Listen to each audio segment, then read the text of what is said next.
2020 was supposed to be like our big year, to be honest. We just signed a new live deal, like a touring deal. We had all these plans for the US. We had all these, so it was a little bit of a shocker, but it's okay. Corinne, my publicist, came up with an idea, came to my manager and myself, and came up with this e-tour. So it's like an electronic tour where we tour the world, and we finished the Canadian leg of our tour, and we're almost done with our US. We've got a couple more to go.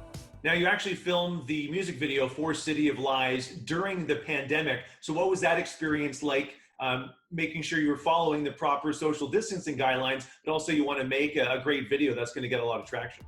It was very challenging. I had to do a lot of carrying, a lot of labor work. So I was acting kind of like a gaffer. I was acting like a production assistant. I was wearing so many hats. We only had 4 people on set, so the whole crew was 4, including myself. We didn't sleep for like 22 hours of shooting. It was very difficult, but we got it done, and I'm very happy. As mentioned, the new single is called City of Lies, filmed downtown Toronto. What was the inspiration for the song? There's many meanings to the song for me. The main concept was more of a relationship gone wrong kind of thing, and it's harder in a big city to find that connection. But for other people, it's got many other meanings. I've got people calling me from Beirut, Lebanon, telling me, "Are you talking about the government and the corruption?" And so there's a lot of, especially with what's going on right now, are people lying to us about what's going on? Now, you achieved worldwide success back in 2009 with your remake of Africa, hitting #1 in iTunes. It's gonna take a lot to drag me away from you. What's the craziest story you can tell me from that time period? We were in Alexandria. We finished the concert at like 2 o'clock in the morning. We were coming down. We had to go south all the way to Cairo to take the flight, and we saw a UFO.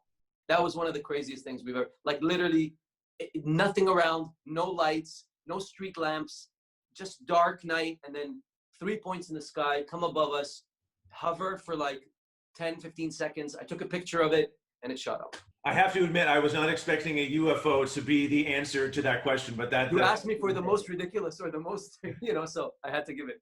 Yeah. So you've been in the music business for almost 20 years. How has it changed for you throughout the past 2 decades?